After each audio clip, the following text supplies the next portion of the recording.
अस्सलाम वालेकुम। दरबार नौशो पाक के यूट्यूब चैनल से आपको एक बार फिर खुशामदीद कहता हूँ। तो आज मैं आपको मज़ीद बताऊँगा कि लफ्ज़ नौशा की मज़ीद तशरीह क्या है और आपको यानी हज़रत हाजी मोहम्मद नौशा गंज बख्श को नौशा का लक़ब कैसे अता हुआ। तो अगर आपने अभी तक चैनल को सब्सक्राइब नहीं किया तो चैनल को सब्सक्राइब भी लाजमी कर लें।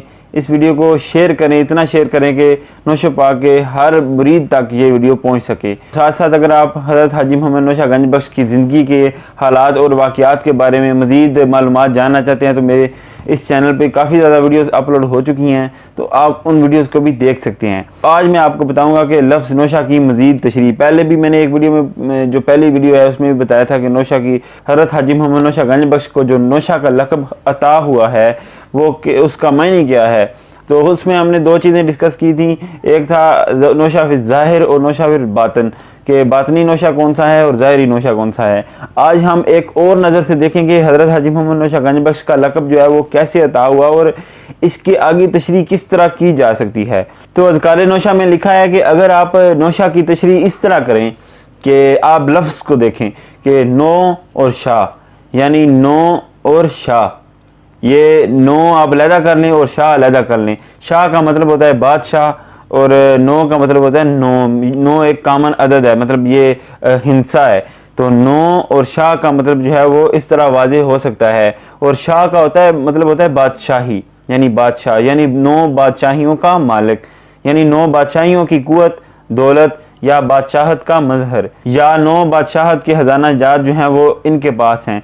और तीसरा नो हस्तियों के फ्यूज़ और बरक़ात, यानी नो हस्तियों के फैज़ और बरक़ात जो हैं वो इनके पास हैं। तो इस तरह हम हज़रत हाजी मोहम्मद नौशा गंज बख्श को जो नौशा का लक़ब मिला है उसकी भी तशरीह कर सकते हैं। मज़कूरा बाला अबादत से मतलब व मफ़हूम ये निकलता है कि आपको नौ मुक़द्दस हस्तियों ने अपने अपने फ्यूज़ और निस्बतों से नवाजा है। अब ये जो नौ मुक़द्दस हस्तियाँ हैं या नौ मुक़द्दस बादशाह हैं वो कौन से हैं? वो ये कि क़िबला सैयद शरीफ अहमद शराफत नौशाही साहब ने अपनी किताब शरीफ और तवारीख़ में तहरीर किया है कि जब हज़रत नौशा साहब हज़रत शाह सुलेमान नूरी हुज़ूरी की बैत से मुशर्रफ हुए, यानी हज़रत शाह सुलेमान नूरी हुज़ूरी की बैत हासिल की, तो उन्होंने बाआलम मुशाहिदा आपको हज़रत मोहम्मद सल्लल्लाहु अलैहि वसल्लम की मजलिस में हाजिर किया और आपका हाथ यानी हज़रत हाजी मोहम्मद नौशा गंज बख्श का हाथ उनके हाथ में दे दिया। उस टाइम जिस टाइम हज़रत हाजी मोहम्मद नौशा गंज बख्श का हाथ हजूर सल्लल्लाहु अलैहि वसल्लम के हाथ में दिया गया तो उस टाइम 4 यार ज़ाहिरी भी थे और 4 यार बातनी भी हजूर सल्लल्लाहु अलैहि वसल्लम के पास मौजूद थे, साथ मौजूद थे। तो इस तरह 4 यार ज़ाहिरी, 4 यार बातनी, 4 और 4 8, और हजूर सल्लल्लाहु अलैहि वसल्लम का फैज़ यानी 9 शाह, यानी 9 बादशाहियों का मालिक, यानी 9 बादशाहों से इनको फैज़ और बरक़ात जो है वो मिली है। इसी तरह साहिबज़ादा नज़र मोहम्मद नज़र नौशाही यानी नज़र मौला साहब जो हैं वो उन्होंने भी हज़रत हाजी मोहम्मद नौशा गंज बख्श जो नौशा का मफ़हूम है उन्होंने अपने शेर में इस तरह लिखा है कि 4 बातन ते 4 ज़ाहिरी नाल नवे नबी पाक, 4 बातन ते 4 ज़ाहिरी नाल नवे नबी प्यारे, यानी 4 बातन 4 ज़ाहिरी और नाल नवे नबी प्यारे, बख्शे 9 खजाने ते हर कोई नौशा नाम पुकारे। यानी इन 9 यानी हज़रत हाजी मोहम्मद नौशा गंज बख्श को 9 खजाने बख्शे गए और इसलिए हज़रत हाजी मोहम्मद नौशा गंज बख्श का नाम नौशा पड़ गया। अब इनमें से 4 यार ज़ाहिरी और 4 यार बातनी, इनका भी आपको पता होना चाहिए कि ये कौन से हैं। 4 यार ज़ाहिरी और 4 यार बातनी और नामे हजूर सल्लल्लाहु अलैहि वसल्लम। एक तो हो गया हजूर सल्लल्लाहु अलैहि वसल्लम जो नामे हैं, मतलब जो नामे नंबर पे आते हैं। जो 4 यार ज़ाहिरी हज़रत अबू बकर सिद्दीक़, हज़रत उस्मान गनी, हज़रत उमर फ़ारूक, हज़रत अली, ये 4 यार ज़ाहिरी हैं। और 4 यार बातनी वो कौन से हैं? हज़रत सुलेमान फ़ारसी, हज़रत सुहेब रूमी, हज़रत अबू ज़र गफ़ारी और हज़रत अवैस करनी। ये 4 यार बातनी हैं, 4 यार ज़ाहिरी और 4 यार बातनी, और एक हजूर सल्लल्लाहु अलैहि वसल्लम। 9 बादशाहियों का फैज़ हजूर हाजी मोहम्मद नौशा गंज बख्श को पहुँचाया गया। अब जो 4 यार ज़ाहिरी हैं उनके पास कौन कौन से फैज़ हैं, यानी उनके फैज़ान से मुराद क्या क्या है। हज़रत अबू बकर सिद्दीक़ रज़ी अल्लाह तआला अन्हु हैं, उनका सिद्क़ का फैज़ दिया गया।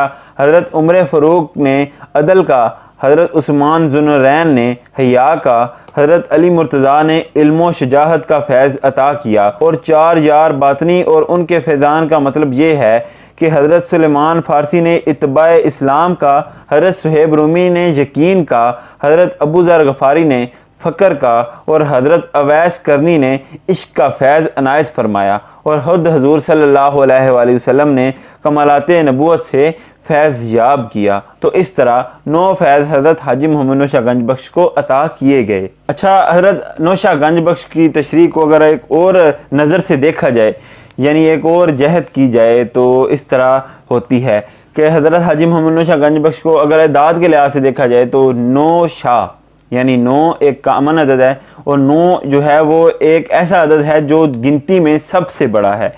मतलब अगर आप 1 2 3 4 5 6 7 8 9 तक जाएं तो उसके बाद जो है वो गिनती ख़त्म हो जाती है। 0 1 2 3 4 5 6 7 8 9।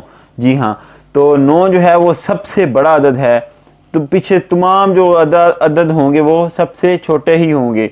कोई भी अदद को आप अगर मिलाएंगे तो वो 2 अदाद का मजमुआ होगा, एक अदद अकेला नहीं होगा। और अगर अकेला अदद सबसे बड़ा अदद है वो 9 का ही है। और अगर आपने बाकी 9 से आगे 10 की तरफ जाना है, या 11 12 13, अगर हम या कोई भी ऐसा अदद देखते हैं तो वो इन पिछले अदाद को इकट्ठा करके मिला के बनाया गया है। कोई भी अकेला अदद इस तरह इतना बड़ा अहमियत का हामिल नहीं है जितना बड़ा अहमियत का हामिल 9 है। लिहाजा इससे भी एक और बात भी ज़ाहिर होती है कि हज़रत हाजी मोहम्मद नौशा गंज बख्श का जो मकाम है वो नहायत ही बुलंद है। जैसा कि अगर आप देखें तो इमाम अहमद रज़ा खान बरेलवी रहमतुल्लाह अलैह ने अपनी किताब शमा शबस्तान रज़ा में 9 के हिंसा की फजीलत बयान की है, और बताया है कि 9 के अंदर कितनी कितनी क्या क्या खूबियाँ हैं। तो इसमें उन्होंने बताया कि जो इसमें अल्लाह है, जो अल्लाह ताला का नाम है, अलिफ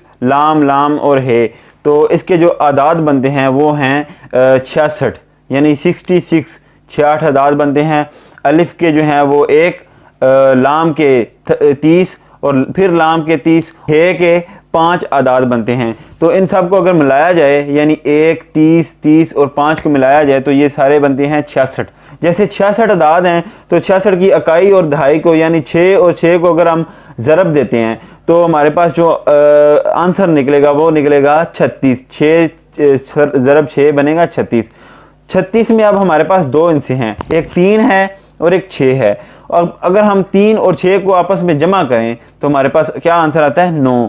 तो इससे ज़ाहिर होता है कि जो लफ्ज़ अल्लाह के अदाद हैं उनको अगर हम इस तरह मजमुआ करें तो फिर भी जो हमारे पास आंसर निकलता है वो भी 9 निकलता है। तो इससे ये वाज़ेह होता है कि 9 जो है वो सबसे बड़ा अदद है। तो हैरान करने की बात तो ये है कि अगर हम इस तरह ज़रब तकसीम करते हैं 6 और 6 को, और 36 आता है, और 36 को 6 और 3 को जमा करते हैं तो 9 आता है। तो ये 1 2 3 4 5 6 7 8 भी तो हिस्से है थे ना, ये क्यों नहीं आए? तो ये हैरान करने वाली बात है। तो इसमें भी हिकमत है। हिकमत ये है कि 9 जो है वो सबसे बड़ा अदद है, और 9 जो है वो सबसे अजीम अदद है। तो 9 के हिस्से की और भी बड़ी बड़ी करामतें हैं और हिकमतें हैं, और बड़ी बड़ी इसके अंदर एक अजीम किस्म का नॉलेज छुपा हुआ है। तो अगर आप सबसे पहले बात करते हैं ज़रब की, तो अगर आप 9 के साथ किसी भी हिस्से को ज़रब करें तो वो उसका जो आंसर होगा उनको अगर हम जमा करेंगे तो फिर वो भी 9 ही बनेगा। फॉर एग्जांपल अगर हम 9 को ज़रब देते हैं 1 के साथ, 9 ज़रब 1 क्या बनेगा? 9। ठीक है जी, 9 आ गया। अच्छा, 9 को ज़रब देते हैं 2 के साथ, 9 ज़रब 2 18, 1 और 8, 1 और 8 को दोनों को जमा करें तो 9 बनता है। 9 को ज़रब करें 3 के साथ, 9 3 27, 2 और 7, 7 और 2 को जमा करें तो 9 बनता है। इस तरह ही अगर आप कोई भी इंसान लें, फॉर एग्जाम्पल अगर आप ज़रब देते हैं 9 को 8 के साथ, 9 और 8, 8 9 72 होता है। ठीक है, 72 बनेगा। अब 7 और 2 हमारे पास 2 आदाद बन गए 72 के, अगर हम इनको जमा करें तो 9 आता है। तो इस तरह 9 की जो है ये भी एक करामत है कि 9 के साथ कोई भी ज़रब खाता है तो आखिरी में 9 ही बचता है। तो आज इस तरह पता चला कि लफ्ज़ नौशा की कितनी हिकमत है और लफ्ज़ नौशा में क्या क्या राज छुपे हुए हैं।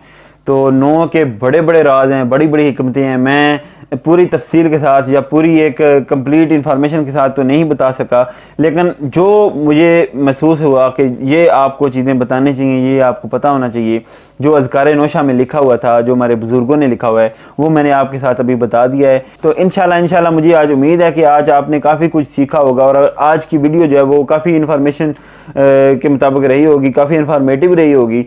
तो इंशाल्लाह इस तरह की मैं रोज़ वीडियोस अपलोड करता रहूँगा। तो आपने इस चैनल पे रोज़ विज़िट करते रहना है और देखते रहना है कि क्या क्या चीज़ें अपलोड हो चुकी हैं, क्योंकि हज़रत हाजी मोहम्मद नौशा गंज बख्श की जो करामतें हैं या जो भी उनकी ज़िंदगी के बारे में मालूमात हैं वो हम सब को पता होने चाहिए। हम सब को एक कंप्लीट नॉलेज होना चाहिए इस बारे में, ताकि हम लोगों को बता सकें कि हज़रत हाजी मोहम्मद नौशा गंज बख्श का क्या मुकाम था। तो अगली वीडियो तक मुझे दीजिए इजाज़त। मेरा आपका और हम सब का अल्लाह निगहबान।